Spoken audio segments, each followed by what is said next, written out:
and our second speaker today, who is Halacheva from the Northeastern University, who will be speaking about geometric and categorical actions on crystals. So. Благодаря. Започвам малко на български, да превключа на английски. Благодаря за поканата, много се радвам да съм тук.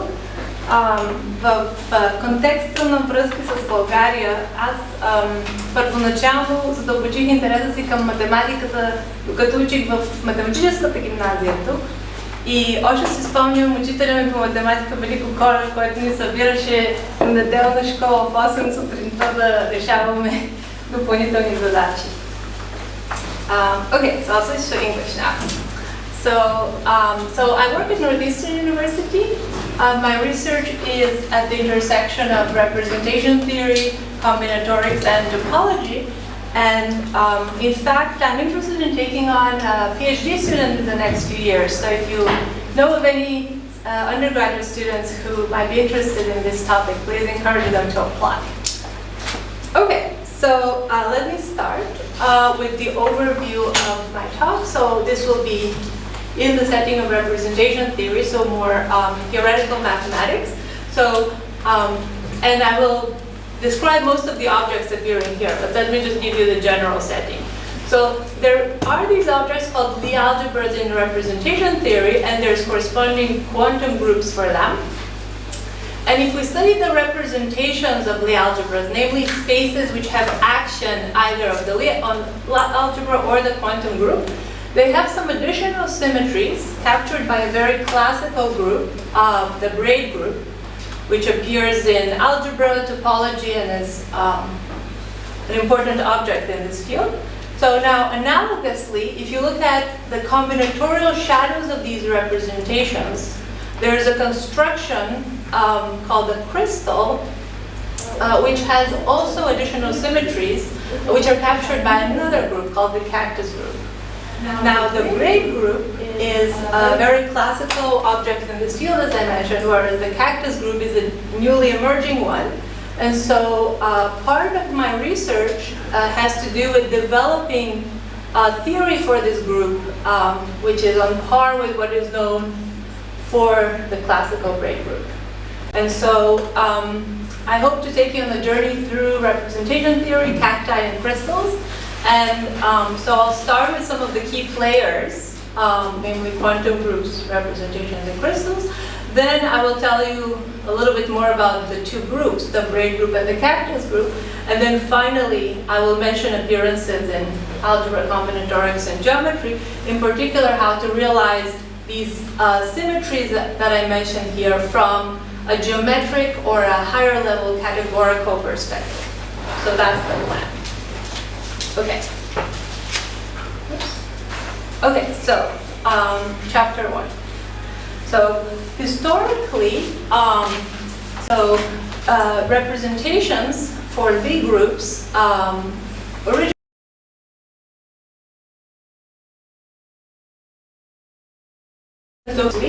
who studied continuous transformation groups in geometry and in the context of differential equations.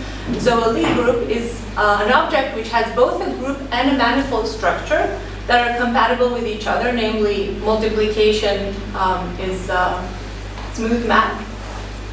And for instance, if you think about an example of a Lie group, this will be our running example, the special linear group SL2, which is made of determinant 1 complex 2x2 matrices. Now, because of these interacting structures, Lie groups are often difficult to study directly. So one way to approach their study is through their linearizations, namely the Lie algebra corresponding to G, which is just the tangent space of the identity. So this is just a vector space, which has an additional operation called the bracket, inherited from the product on the Lie group, or more specifically from conjugation in the Lie group. So in our example here, so the Lie algebra for this group is 2x2 matrices with complex entries and trace 0. Oops. And for Lie algebras which are made of matrices, the bracket is very simple, it's just the commutator. So it's the product of xy minus yx. Okay, now representations for the algebras are spaces which have an action of the Lie algebra. They can be combined with different operations such as direct sum and tensor product. And there's basic building blocks called irreducible or simple representations. So those which do not contain any subspaces preserved under the action of the Lie algebra. So for instance, for SL2 again, one can classify all the irreducible finite dimensional representations. They're indexed by the non-negative integers. And so for instance, if you take two of those and tensor product them together, that gives you a new representation which is no longer necessarily reducible. And the decomposition into the simple pieces, the so-called Clapeyron rule, is very explicit. So one of these components lives inside the tensor product precisely when this rule is satisfied. It's one way to describe it. Okay. So now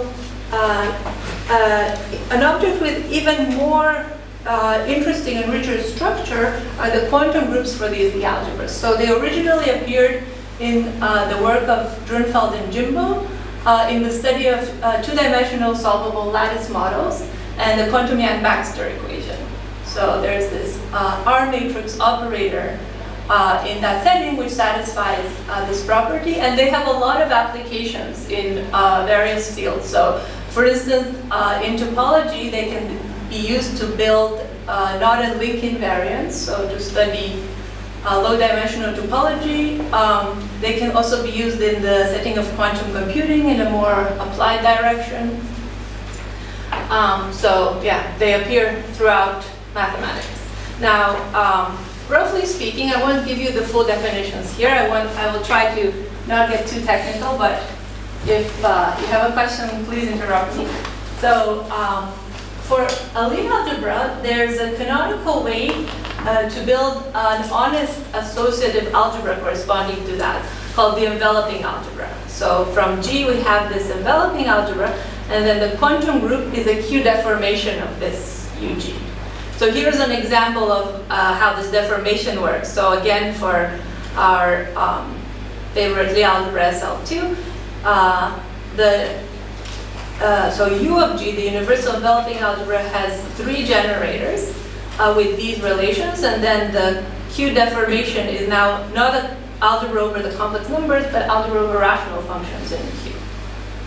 So just to give you a flavor of what such a quantum group might look like. All right. So, as I mentioned, now we are interested in representations of Lie algebras and quantum groups. So, Losev mentioned that if you have a representation for the Lie algebra, that can be Q deformed to a representation for the quantum group. A lot of the structure of the original V, but also has a lot of interesting new structure, as I'll mention a little bit later in the talk. And these representations have some special bases called canonical bases, which can be constructed either combinatorially or geometrically, for instance, using MV cycles, for people who are familiar with this theory. So this is in the case of generic Q, we can always do that. But one very special case is when the quantum parameter is set to 0. And this is where this combinatorial shadow appears. So this was originally observed by Kashiwara. So we get crystals, so these combinatorial tools which can be used to study representations and have a lot of interesting and nice structure on their own. So again, I don't want to get into the full details of the formal definition of a crystal, but let me give you a flavor of what that is. So one way to think of a crystal is as a colored directed graph. And they behave particularly nicely under direct sum and tensor product. So this graph has, so first of all, the crystal corresponds to some representation. So the graph we get from that has vertices coming from a nice basis for V, so the number of vertices will be the dimension of V. And then the edges are going to be labeled by the Kashiwara operators, which come from the generators of the Lie algebra. And usually we just draw the F's because they're partial inverses of each other. Whenever you can do an F, then you can do the E to reverse that. So the raising and lowering, or F is the lowering, E is the raising operator here. So for instance, when you look at the Lie algebra SL3, so 3 by 3 traceless matrices, so acting on itself via the Lie bracket, so an element Y acts on X just by taking the bracket of Y and X. Here's the crystal for this representation. So SL3 is 8-dimensional because we impose the trace 0 relation, and you have the 8 vertices. I've here also labeled the weights for this representation, which are the roots here. And so we have F1 and F2 are the lowering operators on SL3, so they produce these edges. Okay, now the tensor product operation, as I mentioned, is there's a very explicit rule for how to take the tensor product of two crystals. So for instance, in the case of SL2, remember that an irreducible representation, if I can go back for a moment, okay, is labeled by just a non-negative integer. So let's take the one for 2 and for 5. They have a very simple structure. So the crystals for those are just going to be linear graphs like that. And when you take the tensor product, it decomposes into these 3 connected components. When you draw this graph in particular, you can see what the irreducible or simple components are. So they are going to be B3, B5, and B7 here. Okay. Any questions so far? All right. Hopefully everyone's with me. So now that we've seen some of the main players from representation theory, let me tell you about the 2 groups. So if you got a little bit lost, I'm starting over a new chapter now. So let's start again with the case of SLN. So our running example, so this is n by n matrices with trace 0. So I would like to claim that there's 3 groups one can naturally associate to SLN. So there's the symmetric group with the standard generators and relations. There's the braid group, which again, the braid group on n strands has n-1 generators. And those can very nicely be visualized by drawing crossings. So really it's an intuitive, so for instance here we have sigma 1, sigma 2 inverse, and let's draw another one, sigma 3. So there's a very intuitive way to think about braids and the braid group. And I would like to claim that the 3rd natural group to associate to SLN is the cactus group.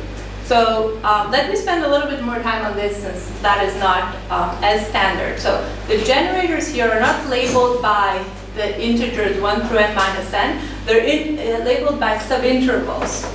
So what I mean by square brackets of n-1 is just all the numbers from 1 up to n-1.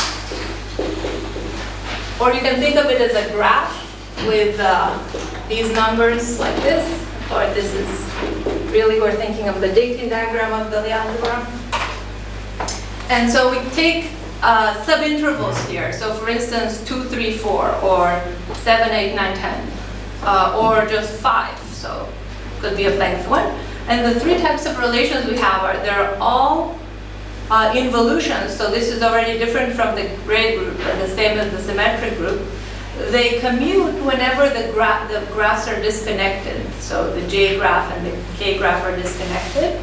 And there's a certain skew commutativity. If we have a smaller piece living inside a bigger one, you can pull it through, but at the cost of reflecting it within the bigger one. So let me see if I can draw that picture here. So for instance, if this is the big piece K and we have a smaller piece J in there, then reflecting J within K, we would get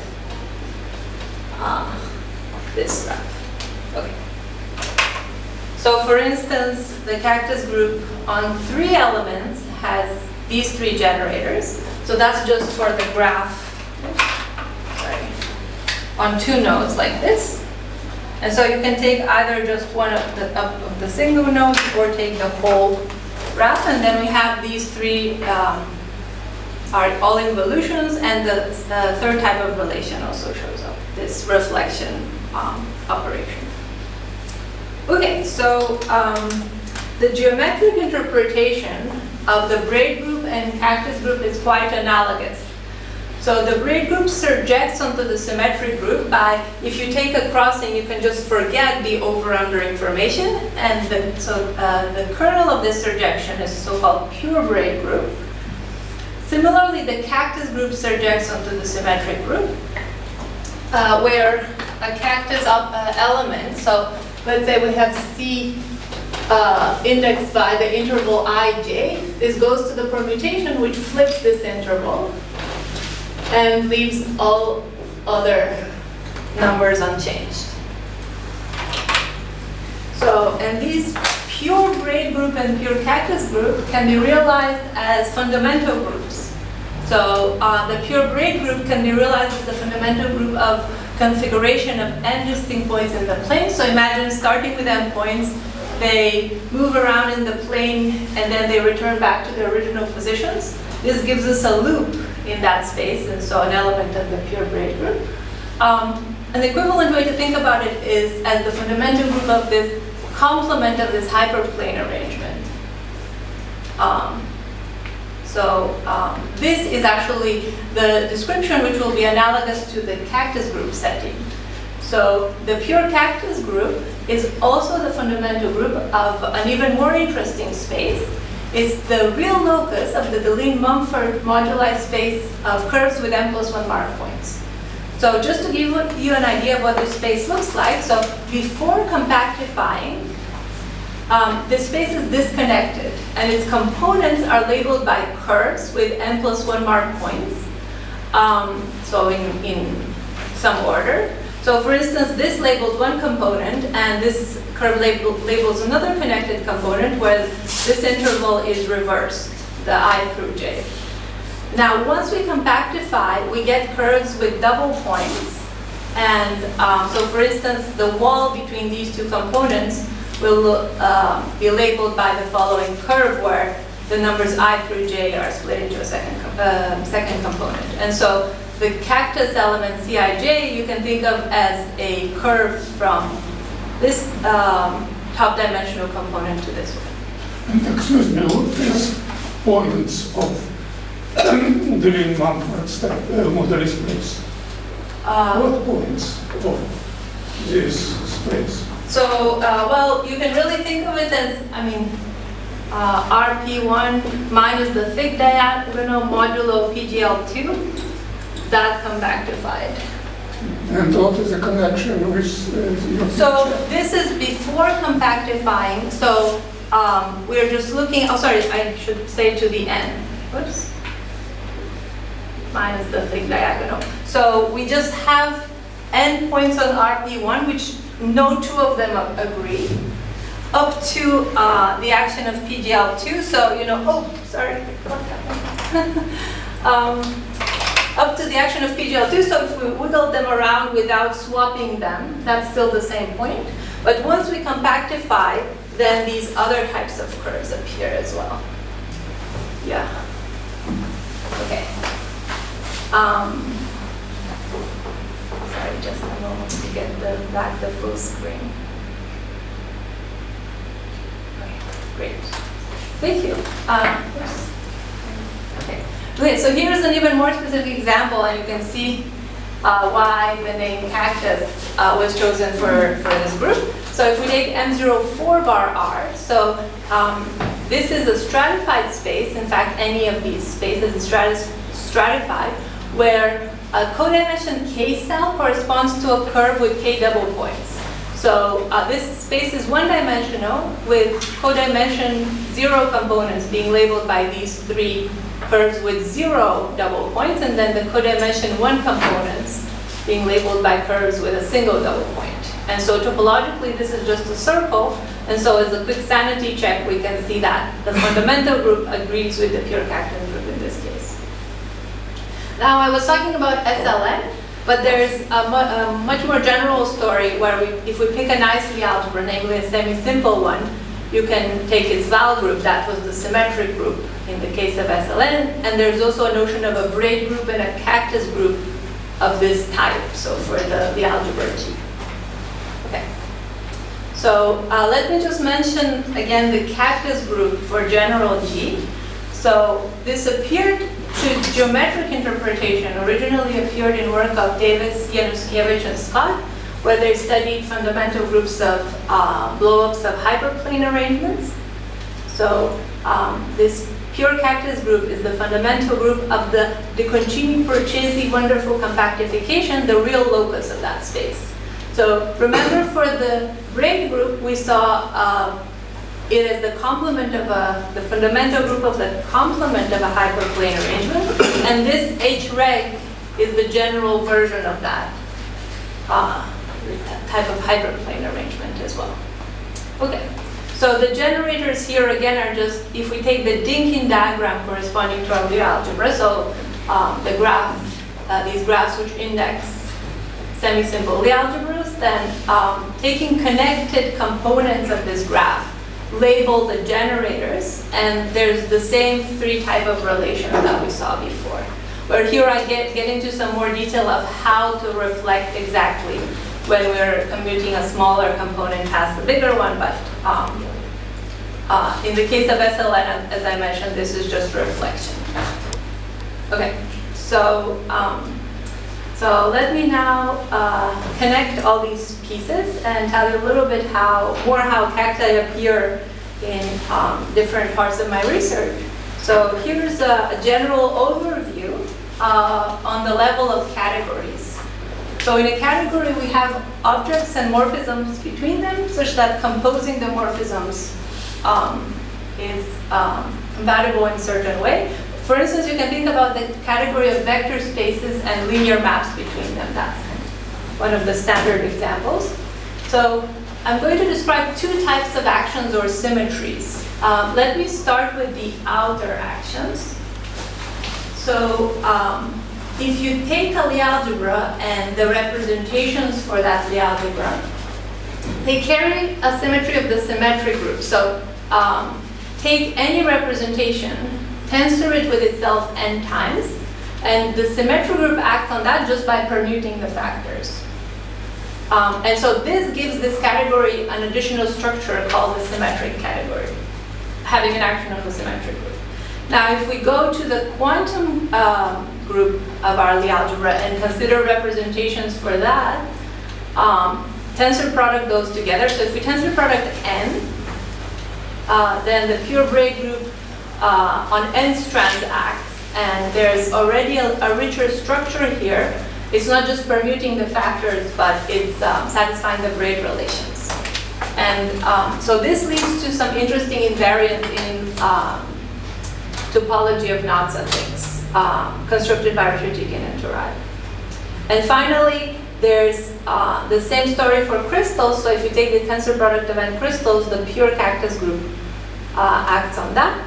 And this gives this category the structure of a boundary category. So this type of category was originally defined by Drinfeld, and this construction was given by Enrique Kamnitzer, the action. Okay. All right, so let me now tell you a little bit about the inner action as well. So rather than taking tensor products, we can take single representations or crystals.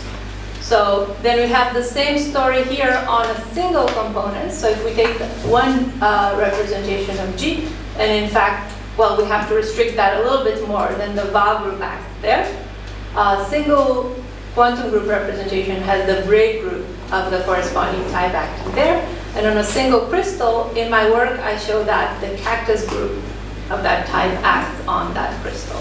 And let me tell you a little bit more about that, how this action works. So first, I'd like to describe it combinatorially, and then I'll tell you a little bit more from a category theory and geometric perspective, how one can see it. And how much time do I have? About 30, 35 minutes. 35? Oh, okay, awesome, okay. So, plenty of time. Okay, so let me describe the action of the cactus group on a single crystal.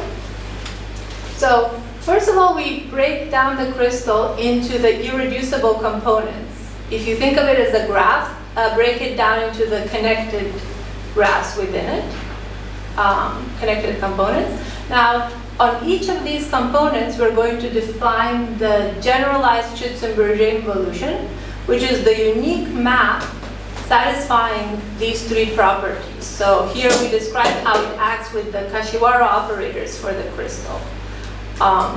So how we can commute it with the raising operator and the lowering operator applied to a given crystal element, and how it changes the weight of that element. Remember, I had the labeling for our crystal with these alpha 1 and alpha 2, those were the weights there. So putting all of these together gives us the map on this crystal, and this is a set map, so it does not preserve the crystal structure, it's really a map of sets on the vertices.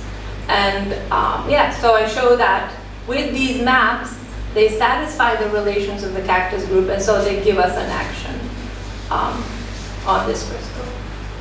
Okay, let me be even more specific and show you how that works in this example.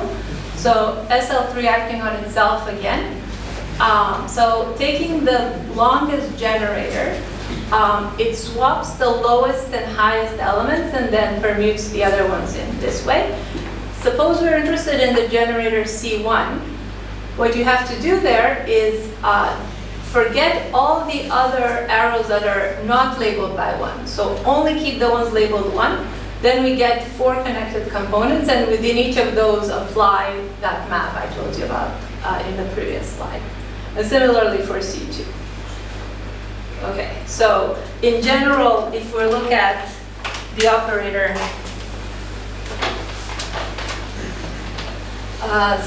corresponding to some subdiagram Cj, so the way it's going to act is by take the crystal and restrict it to that diagram. So forget all the arrows which are not labeled by numbers in J. And then it breaks up into some connected components and apply that map to each of those. Okay. So just one further result within the combinatorial setting I'd like to mention before I move on to a more geometric and categorical picture. So if we think about this representation, tensor product the n and m complex spaces and take their exterior power. This is a crystal which has 2 types of actions, GLN and GLM. Sorry, here I didn't use SLN, but this is just the algebra of all n by n matrices. We don't impose trace 0. So we have these 2 actions, and then they in fact commute. And so we can decompose the crystal for this representation into a tensor product of crystals. And so we have both types of cactus action, the one on a tensor product and the one on a single crystal. And in fact, in this special case, the 2 actions agree. So this one application in this setting. Okay, so now let me tell you about a geometric way to realize this action. So again, starting a new chapter. In order to do that, I need to tell you about a family of algebras. So this slide has a lot, but let me go through it carefully. So take a number of algebraically independent generators of the G invariant part of the symmetric algebra for G. So just as a specific example, if we take GLN, then there's n such elements, and they're exactly the principal minors of the matrix. So the element of degree k is going to be just take the sum of all minors of size k inside the matrix.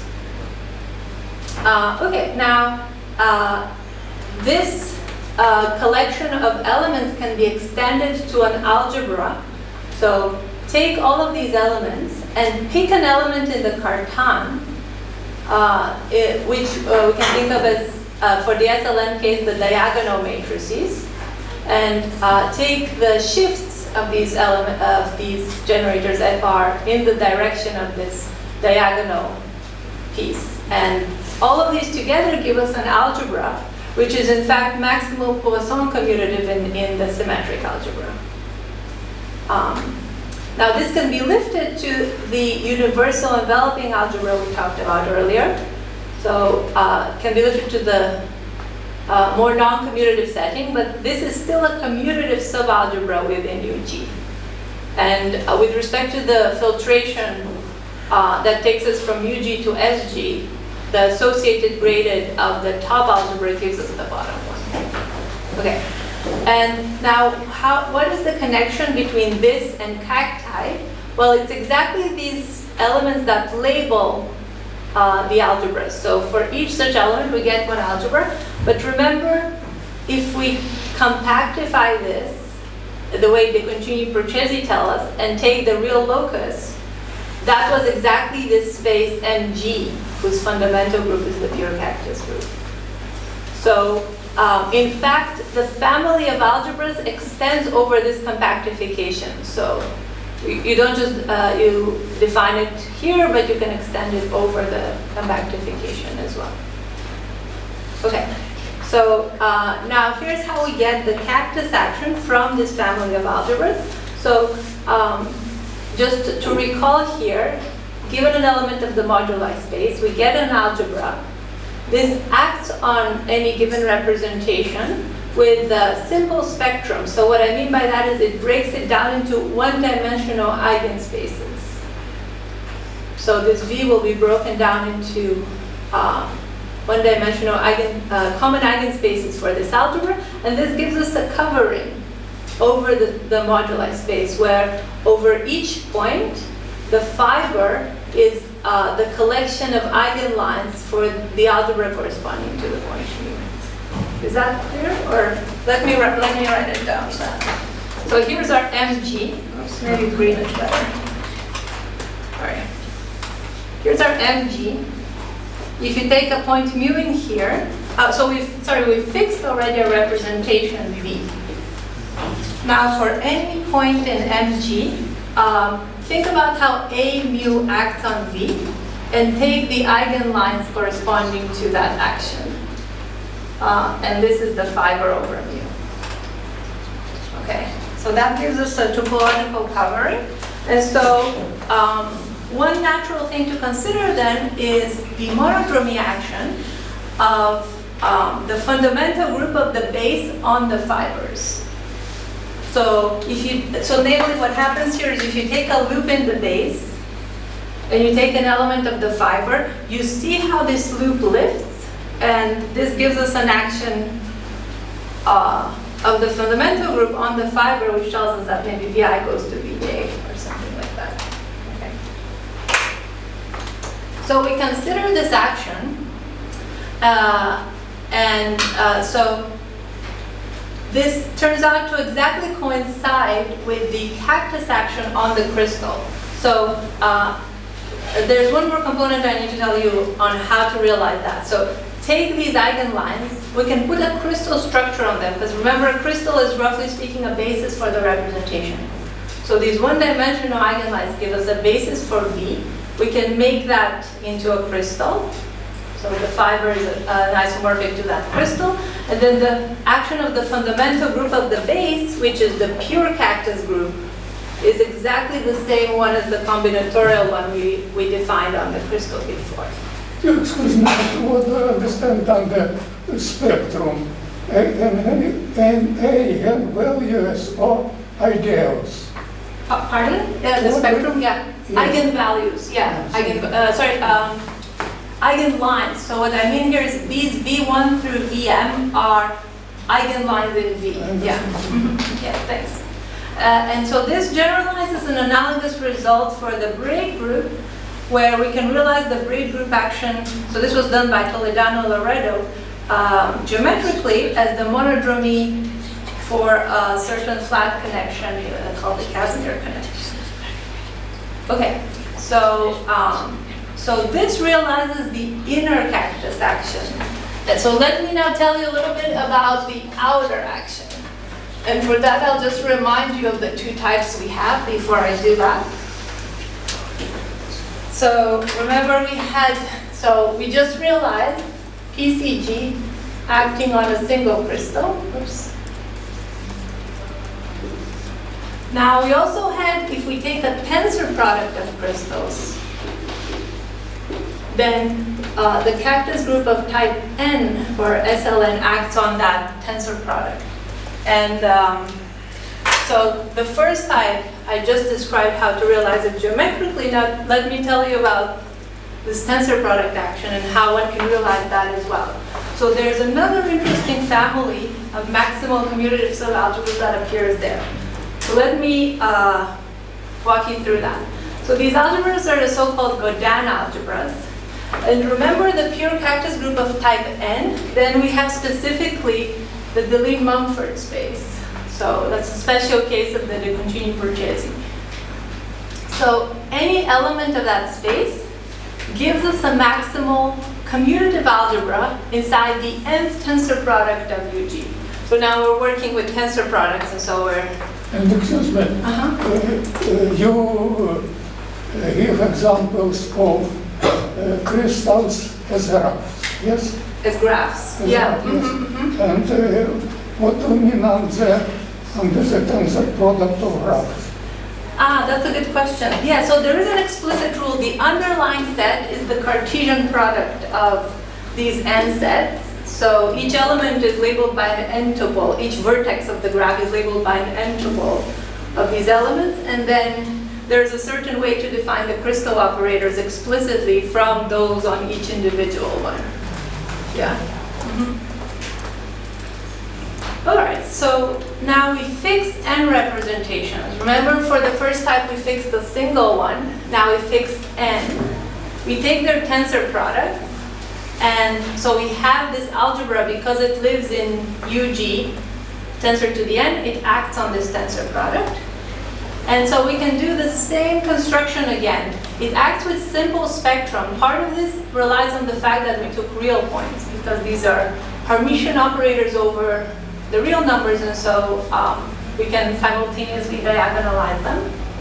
And so we get a covering again over the base space, so where each fiber is the collection of eigenlines for this action,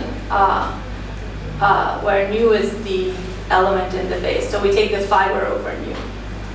And so we get the same structure. So the fiber is the eigenlines, and considering the monodromy action of pi1 of the base on the fiber, so pi1 of m0 m plus 1 bar r on this fiber phi w inverse of u. So this, remember, is the pure cactus group, and this fiber is the crystal, well, the tensor product of these crystals. And so you recover exactly that same action on tensor products. And there's an analogous result for the braid group. So remember, I mentioned that one thing I want to do is look for results for the cactus group which extend what is known for the braid group. So there's a similar result where we take monodromy with respect to this flat Canadian homological connection. All right, so let me now tell you the final chapter of this story, so namely the categorical realization. And I will start with a little bit of an overview of the lay of the land before I get into the details. So here's what the land of categorical representations looks like. So this square is the classical setting. So remember, we talked about representations of the quantum group. If we take the parameter q to 0, as in work of Kashiwara, we get crystals. For a single representation here, remember we have the braid group acting on that, so that gives us a braid group action. So if you have a representation V of the quantum group, there's the braid group of type G acting on that.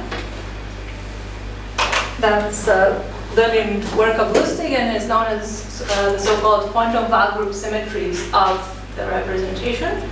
And as I described, geometrically and combinatorially, given a crystal, and the geometric part is in joint work with Kamnitzer, Rybnikov, and Weeks, we can get a cactus action on that crystal. So that's the classical story.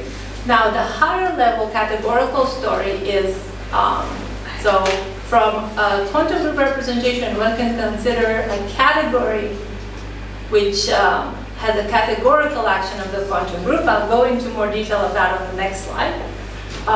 And then one can get categorical braid group actions. This comes from work in Chuang Ruki and Kamnitzer through certain functors called Rickard complexes. And then from these higher level categorical structures, one thing one can do is recover back the original crystal.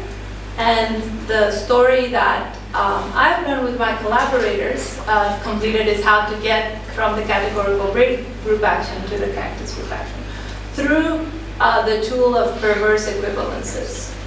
But so this is the general story, but let me go into more detail of what I mean by the categorical level here. So again, going back to our favorite example of SL2. So remember it had 3 generators. So E is just the matrix with 1 in the top right corner. F is the matrix with 1 in the bottom left corner. And H is the matrix having 1 and -1 on the diagonal. Sorry, I hope this is visible. So it acts on a given representation and breaks it up into weight spaces, namely the eigenspaces for the action of the diagonal element. And one relation that is satisfied by E and F is the following property. If we restrict it to a single weight space or a single eigenspace for H, then EF minus FE is just n times the identity. So that's a relation for this action. Now, on the categorical level, so we replace this vector space by a category. We replace these elements E and F by functors on this category. So they take objects to objects and morphisms to morphisms, such that each of these weight categories recovers back the original weight space, if we take the Grothendieck group. And then, so here's where the higher level interesting structure comes up. And one reason why people study categorical representations rather than just the standard one. So rather than having an equality of this type, we have an isomorphism which is realized by certain two morphisms, so isomorphisms between functors. So these are the co-unit and unit of a junction between E and F, and we have these two other operators X and T. And so they, some combination of these realizes an isomorphism which corresponds to this equality. And in particular, the new and interesting structure that appears here is that we get an action of a certain diagrammatic algebra, the nil alpha and Heck algebra, on powers of the raising operator. So this is something that cannot be seen on the classical level, but is something richer that we see on the categorical level. So here's just an example of a categorical representation. SL2 acting on itself just with the lead bracket. We have 3 weight spaces. So remember, these were the eigenspaces for H of weight 2, 0, and -2. So we can take the collection of all C vector spaces for the highest and lowest one. And then for the 0 weight space, one can take the modules over this ring. And then the raising and lowering operators are just realized by induction and restriction. So standard operations within representation theory. Now, this was the story for SLN. One can do that for a general G, as well as for the quantum group of G. I won't go through the details of that, but you can imagine it's quite similar. We'll just have more operators, and we'll have a more interesting algebra here. And since if we want to look at the quantum setting, then we'll have an additional grading that corresponds to the quantum parameter. So you need to add some further decorations, but there is a way to do it, even though it's painful to describe it in the full detail, but you can look up work of Tony and Licata if you're interested. They were the originators of this categorical representations. Yes, what this vector algebra by what elements of category your vector algebra acts? Sorry. So, well, the Nilafan-Hecke algebra, you can think of it as the generation of a group algebra of the symmetric group. So if you take the symmetric group, rather than the elements squaring to 1, you make them square to 0. Then you add on a polynomial ring, and this gives you, with some relations between the symmetric elements and the polynomials. So you can think of the x as the polynomial part and t as the part coming from the symmetric group. And so these are these two elements, yeah. Okay, so now, sorry, just going back to this story. So I've told you what categorical quantum group representations are, or categorical representations. Let's now go to categorical braid group actions. So I need to tell you about this before we can recover the cactus group. Okay, and I'm sorry, I realize people probably want to go to lunch, so I'll try not to go too much over time. Okay, so back to our favorite example, SL2.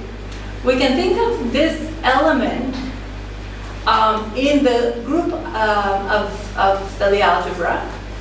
This is a positive lifting of the Val group element, if you like. So a lift of the simple transposition of 1 and 2. So this element is going to produce the braid group action from defined by Lustig in the case of SL2. So this element acts on any representation because the group acts, and restricted to a weight space has a very simple finite formula, whereas this expression is a bit unwieldy to begin with. So this is the element that realizes the braid group action on V in the SL2 case. Now to categorify that, instead of V, we're thinking about a category C instead of our vector space, with an action of SL2 as I described before. And so this S, notice this sum is going to be replaced by a complex of functors. So we have these divided powers again, but now of the functors E and F, and rather than a sum, it's a complex with differentials between these functors. And so the way to construct them is, so these divided powers are constructed using the action of the Nilafan-Hecke algebra I mentioned, and the differentials are constructed from a junction, so from these epsilon and beta elements. Okay, so just an example of what this Rickard complex does. So it acts on complexes with objects in C, but even further, it acts on the bounded derived category of C. So complexes where we localize the quasi-isomorphisms, roughly speaking. So let's focus on the zero weight space of the example we saw here, so on this component. So the Rickard complex applied to the bounded derived category of this component takes the module over this ring and maps it to a two-term complex. This is in degree 0, the underlying part, and this is in degree -1.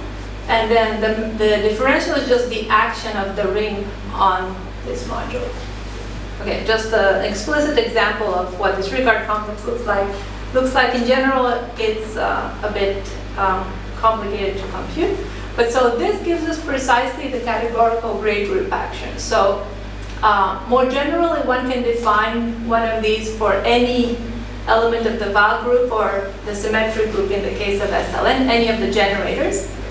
And they satisfy the braid relations, these Rickard complexes, for the I's. And so they give us such a braid group action now on the categorical level.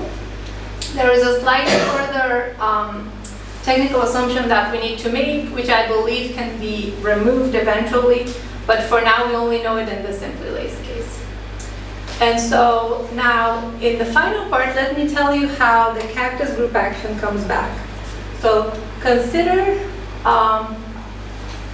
these complexes, but take the one for the longest element of the VA group. So let me tell you, in the case of SLN, that's just the element that, so W naught for the case of SLN is just the thing that, that doesn't work, sorry. That kind of flips everything, so the whole interval from 1 up to n. So that's W naught n. I'm sorry, I hope it's roughly visible. Now we can write W naught using the generators. So you can write it as the product of the generators. Let's say there's L of them in this reduced expression. And so this Rickard complex is just the composition of the ones corresponding to the generators we use. So you can take that composition, and it doesn't matter what presentation we use because they satisfy the braid relations. So this Rickard complex, and here's where the more technical part comes in, has the structure of a perverse equivalence, which roughly means it behaves nicely with respect to a certain filtration on this category. What that gives us, so the main advantage we can take from that is that it gives us a bijection on the simple or irreducible objects of C. So being a perverse equivalence in particular gives us such a bijection. And this bijection is going to be exactly the action of the cactus group. So the irreducible objects of the category carry an action, carry a structure of a crystal for the representation we're working with. And so, this bijection is exactly the action of the cactus element Cj on the crystal. And so in this way, using the categorical braid group action, we can recover the classical cactus action on the crystal. Okay. And so just to mention some future directions of this work. So as I mentioned, there's a diagrammatic model for the braid group. It would be nice to have one for the cactus group to understand this image in this endomorphism ring, to increase it to higher genus. So here we have genus 0, but what if we replace 0 with some positive number? What is the group that we get, and can we build a similar story for that? And then on the categorical level, I told you about the inner cactus action. What about the one on tensor products? And then there's some other questions, so there's a lot of directions to explore here. And okay, with that, I'll finish. Any questions? Two questions. The first one is both of us. At the beginning, you mentioned that the crystals behave nicely with respect to the tensor product of representations. So can you describe what is the relationship? So yeah, very briefly. maybe not completely explicitly, but we have some. So there's some auxiliary maps which help us to define this tensor product. So remember, in the crystal we have the set of vertices. We have the EI elements, the raising, the lowering, the weight function. And so one can also define certain auxiliary function epsilon I and phi I. So in the case of SLN, for instance, we can define epsilon I on an element to be how many times you can apply the operator EI before it gets killed. So it's the maximum of n such that EI to the n of b is non-zero. Sorry, the marker is failing me a little bit. And similarly, phi I can be defined as how many times you can apply the lowering for that particular I before it gets killed. And then when you look at a tensor product, you compare the epsilon i's and the phi i's. So you're only going to act on one tensor. you know, so the tensor product is a Cartesian product of all the sets, but the operators act on each operator will act in a single place in the tensor product, and that is determined by comparing the EIs and phi i's of that element. So there is a certain rule, which, like if EI of B is, yeah, it's very algorithmic, yeah.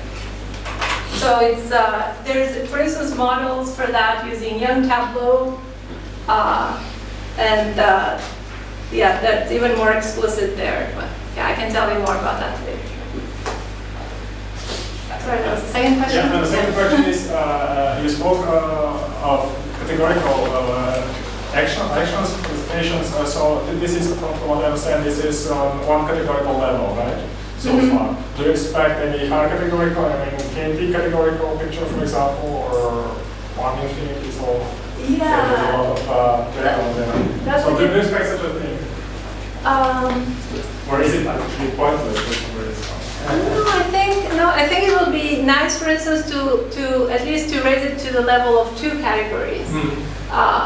So here I was talking about. Sorry, where was that? Over here, it's just one category, but especially if we want to work on the level of the quantum group or categorified quantum group rather than representation, so the images based on how it acts on a certain space, then I think the two category story there is more natural. Yeah, because in particular we have these two morphisms appearing. Yeah. Yeah. Thanks. Since you're asking about crystals, can you go back to the slides with the crystal for SL3? SL3? Okay. Okay, there. No, with the beginning. Oh, the beginning, sorry. This is the cactus group, the cactus group again. More. Yeah, This? yeah, so, okay, we have SL3 acting over SL3, so the joint representation. Exactly, yeah. And what does a crystal give us? What kind of information? So we have a tensor product of two representation. A crystal is going to hold information for how they decompose into the irreducible. That's one thing. That's one piece of information it preserves, how they decompose into irreducibles. Okay. It also, I mean, it respects the weight decomposition. So if you see two elements of weight 0, we'll know that the weight space of the representation V will have weight 0. Okay. So you can recover the character from that. Okay. So yeah, these are just some of the examples. Yeah. Okay, thank you. Yeah. Are coboundary categories related to topological quantum field theory? Oh, that's a good question. And it's a natural question coming from you. Not that I've seen. That would be interesting to explore. At least I'm not aware of that. But I think they originally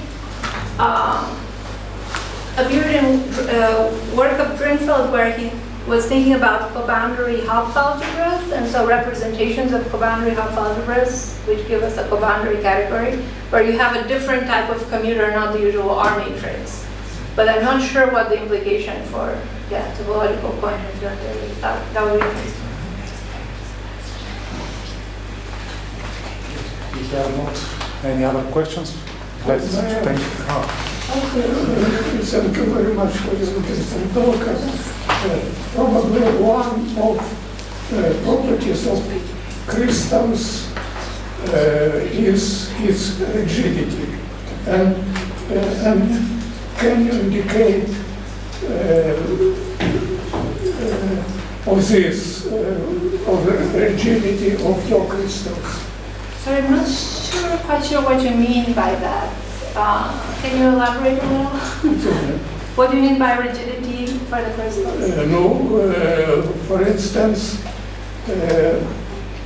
rigidity of crystals in the framework of Rappaport and others, which is connected with formal groups. And I see. That's probably, if you indicate Drinfeld, probably there is some connection. But yeah, no, that's it's not I don't think I have anything to say about that, but that's an interesting question. I will look into it. Yeah, thanks.